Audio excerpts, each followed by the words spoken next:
WhiskyJason here, whiskey from the viewpoint of an American over here in Germany, often reviewing rare and exotic whiskeys.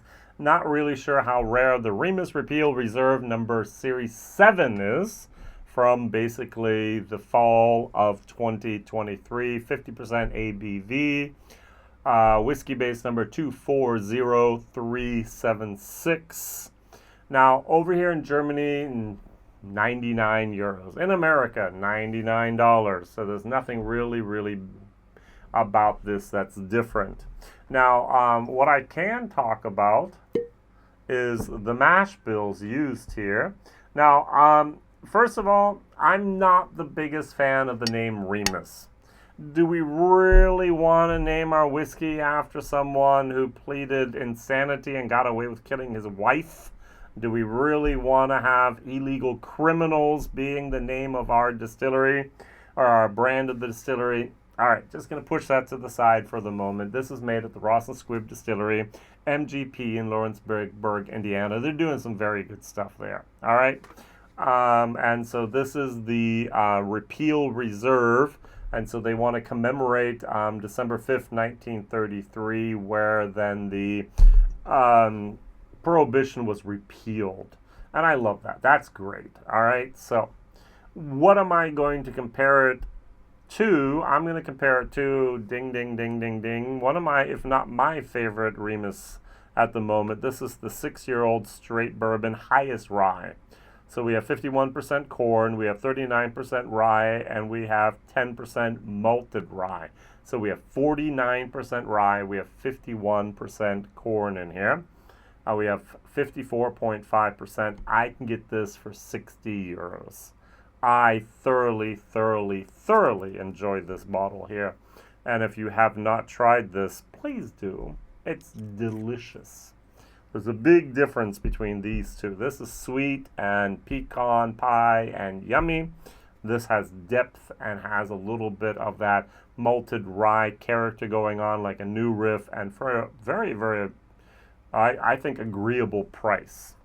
All right, so there's this website called thebourbonculture.com. I like them. They're doing some very good stuff here. And here they did a nice, interesting review about the bottle. And on that bottle, they talked about the different aspects of age and about the content of rye. And their theory is the older the bottle, the better it is, and the more rye is in there, the better it is. So I have 49% rye here, so this has to be one of the best, if not. All right, so what do we have? We have 6% of the 2007 bourbon in here from MGP. So I'm going to talk about there's two different mash bills. There's a 75% corn, there's 21% rye, and the 4% barley versus the 60% corn, 36% rye, so very high rye, and 4% malted barley. So there's of the 2007, that's a fairly long time ago, all right? So we're talking now, 14 years back then, 15 years, that's good. The rest of the juice in here is either from 2013 or 2014. So this was bottled in the fall of 2023, so we have 9-year-old juice in here. All right, not bad. It's just 9 years of age. All right, so we have from 2014, we have 42%. From 2013, we have 52%. And 26% of that 13-year-old juice is the low rye, and 26 is high rye. And for 2024, 21% of the juice in here is low rye, and 21% is high rye. So they did a very even split. I think that's great. And they put some older juice in here, which is about 15 years of age, that has the low rye. Still 21% is not low rye. It's still high rye bourbon there from MGP. So it was add a little bit of the kick of age, backbone, a little bit more of that spice in there. That's good. Now, going back to the bourbon culture, they actually added up the different ages in the whiskeys here from all the Remus Repeal Reserve series. So, if you go back to series number 5, and most people love series number 5, it actually had an average age of 13.75 years. That's a lot. Ours, the series number 7, is 9.94 years. That's the second least. The only one that had even a younger age average was series number 6, which I was not a great fan of, at exactly 9 years of age. So everything else, the series 1 was 11.5, series 2 was 10.2, series 3 was 11.1, series 4 was 12 years of age, series 5 was 13.7%. Now, age is not the only thing that matters according to the bourbonculture.com website. It's also the average rye percentage in each series. Now, series number 5 was not even the oldest. It had the highest rye percentage of 29.85. Now, the second highest rye percentage here is 28.5. So, the third highest was last year's, which I did not like, so it might actually not be true. Their thesis or hypothesis here, that had 27.3, and the series number 3 was the lowest with 22.5. So that's why I pulled out the highest rye of Remus to have that high rye moment going on here. All right, so on the nose, this is something I very much like. There's a vanilla, I get pecan pie. I love pecan pie. If you're ever eating barbecue in Texas or any place else in the world and they offer you a slice of pecan pie, don't say no. Just take it, enjoy it, and just enjoy the sugar shock afterwards. I just love a good piece of pecan pie. I remember as a kid, my mom would ask me, "What type of birthday cake do you want?" "I want pecan pie." She said, "Jason, that's not a birthday cake." "I don't care. I want pecan pie." I think I was 13 or 14. She said, "Okay, I'll just make pecan pie." And I was like, "Oh, thank you, Mom." And that's how much I like pecan pie, all right? So you get a little bit of cinnamon in here. You get a nice little bit of candied cherries. You get a little bit of the allspice. This is a beautiful, beautiful nose. A lot of brown sugar. I forgot to mention. This is a sweet whiskey. Sweet bourbon. Now, bourbons usually are sweet, but this is even sweeter than many, many bourbons I've ever had. All right, so over here, this is different. This is darker. This is a little bit more of that roasted aromas going on in here. Malted rye is here. This, I think, has a more complex moment. This has more of a standard moment of a bourbon with some pecan sweetness shining through.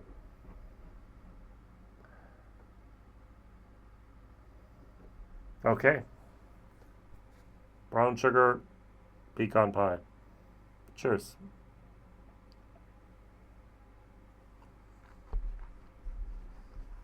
Mm-hmm. Mm.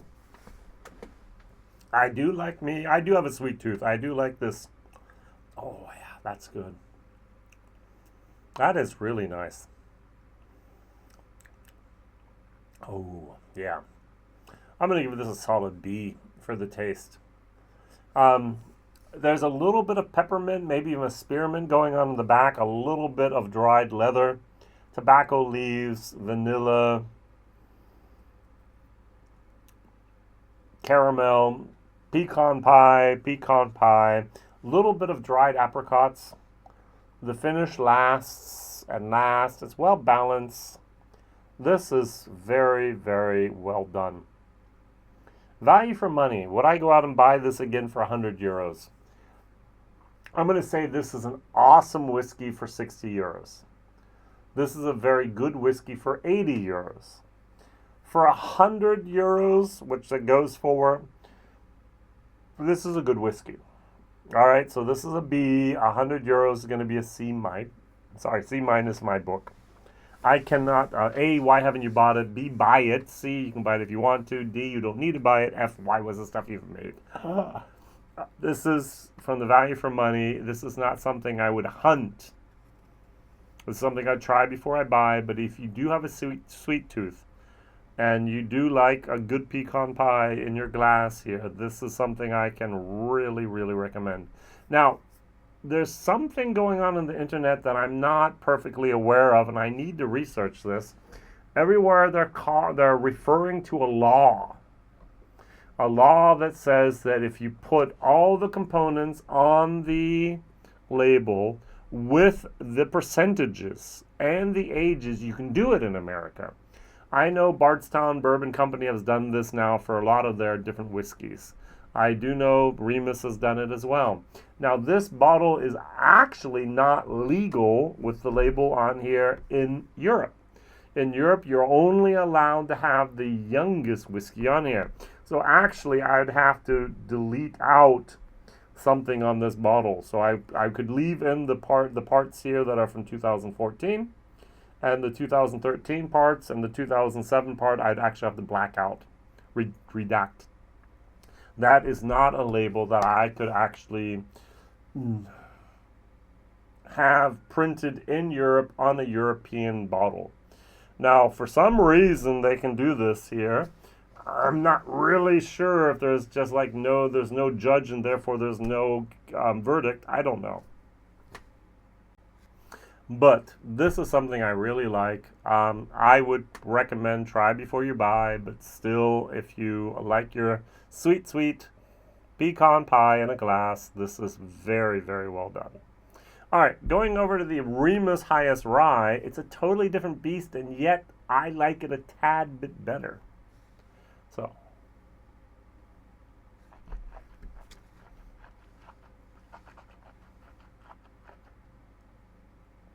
the sweetness is gone. There's a rye roasted, almost like a roasted peanutty moment going on in here, with a little bit of dill and spearmint and a depth of flavor that I totally appreciate. The 54.5% are so nice. And this is 60 euros. This is the price I want that to be. I would live with an 80 euro, but with 100 euros, that's kind of like, well, you're almost pricing it out of my league, all right? So don't forget, I can get 2 or 3 rare breeds for one of these. That's the, really, do I need this? No. Do I want this? Yes. Do I want this even more? Yes. This is a B plus in my book. All right, this is a B, this is a B plus. Now, this is a C plus for value for money. Now, I don't know what you're paying for in America, but the $59.99 for this product with 54.5% age statement, the uniqueness of the highest rye possible with the rye, the malted rye together in there, forming 49% of this product, 51% of it being corn. I just think this is awesome. And I hope more and more people still discover this, try this, and be just as I am amazed at the depth, complexity, and the taste profile that they get from this. This is really, really good. This is sweet. This is nice. This is for my sweet tooth.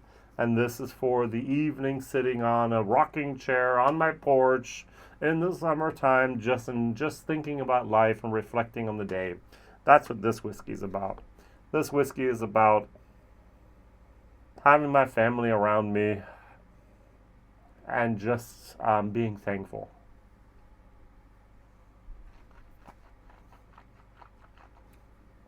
This is a happy whiskey. This is a thought-provoking, reflective whiskey.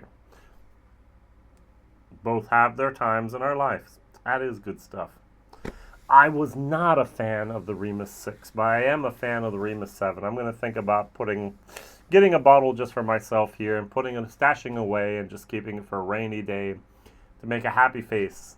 That's what this is. This is a happy whiskey. All right, so over here in Germany so far, I have actually tried various Remus products. We have 7 at the moment on sale in Germany. We have the Remus Straight Bourbon Whiskey. Very nice product, not bad. We have the Gatsby Reserve. Very expensive, not worth the money. Beautiful, beautiful packaging. We have the Series 6 still, the Series 7 here. We do have a single barrel from the year 2020, as well as a single barrel from Remus from Germany exclusive from 2023, and we have the highest rye. So 7 different products at the moment available over here. MGP, Ross and Squibb Distillery, and the German importer Parola. Thank you very much for spoiling us with choice for good juice from the Ross and Squibb Distillery.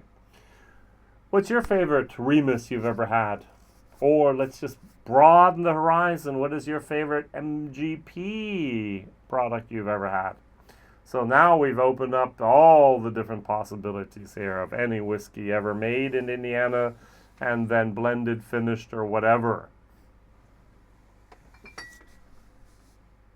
The barrel strength from Penelope is very, very good. But the toasted is even better. One of my favorite products from them. That's MGP juice. Thank you very much for watching, liking, subscribing, telling others, and I hope to see you here real soon. What's your opinion of the Remus Repeal Reserve bourbons you've tried? Bye-bye.